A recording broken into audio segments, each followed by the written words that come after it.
Olá pessoal, então aqui a gente vai resolver mais um problema que está enunciado, está no site. É o primeiro exercício lá do site.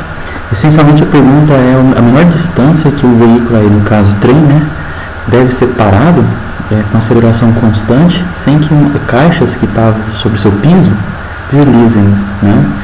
Então ele dá a informação que é a velocidade inicial do trem e dá o coeficiente de atrito do trem. Então vamos resolver aí, né? Então aí ele deu no enunciado o coeficiente de atrito estático, né? A velocidade inicial do trem, passando para metro por segundo, fica aproximadamente 13,33 metros por segundo, sendo a velocidade inicial do trem. Então a gente vai montar o diagrama de forças. Está aí a caixa representada por um ponto. A gente vai dizer que o peso está para baixo, né? A aceleração da gravidade para baixo. Então o peso, você sabe calcular rapidamente, é massa vezes a aceleração da gravidade.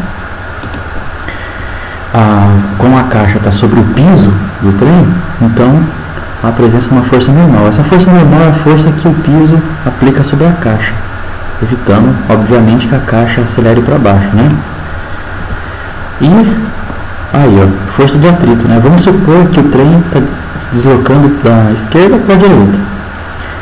No que ele freia, a caixa vai querer ir para frente, certo? Deslizar por causa da inércia, né? Deslizar para frente. Então, a força de atrito vai estar contra esse movimento. Que atrito é esse? No caso, a gente quer que a caixa fique fixa em relação ao piso. Então, é o atrito estático. E mais do que isso, é o máximo.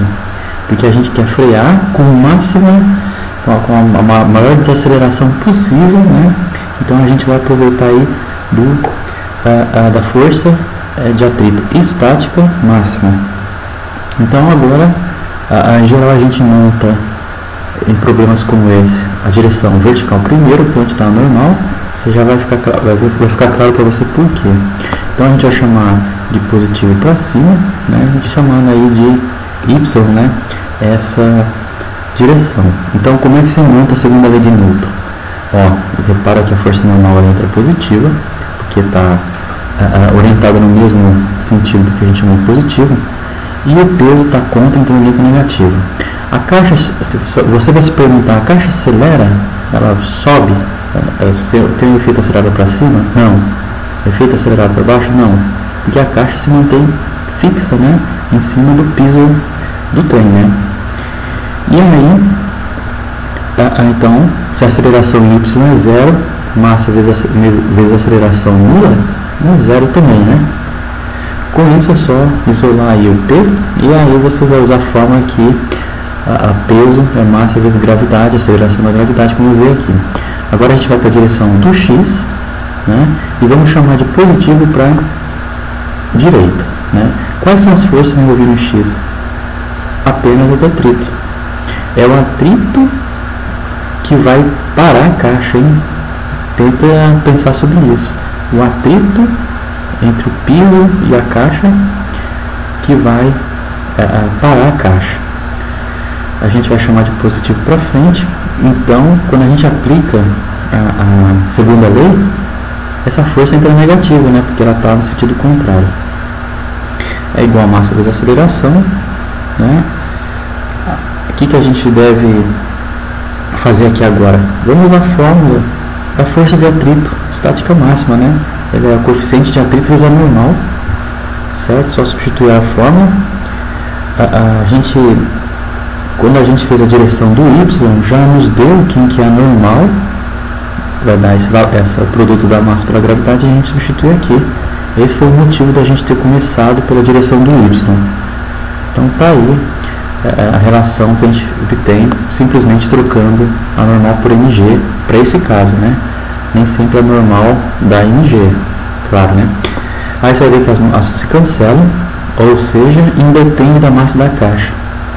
Por estranho que isso possa parecer.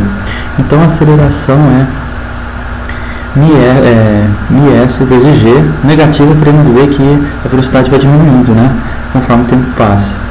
Como a aceleração é constante, sugiro você ter sempre em mente essa equação, né, equação de Torricelli, que relaciona a velocidade num dado ponto, né, a partir do deslocamento. Quer dizer, se é quanto que ela deslocou, o corpo acelerado, você é capaz de dizer qual que é a velocidade dele. Você pode dizer que isso aqui é como se fosse velocidade em função da distância, né, do deslocamento.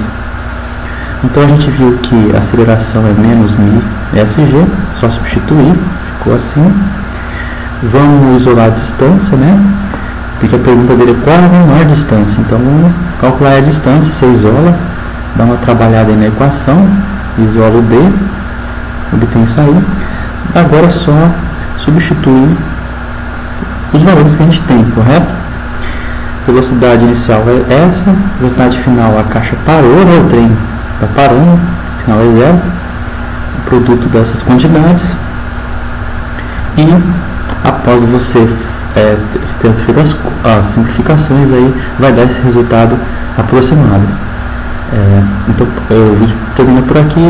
Se quiser deixar algum recado ou comentário, tem lá no blog.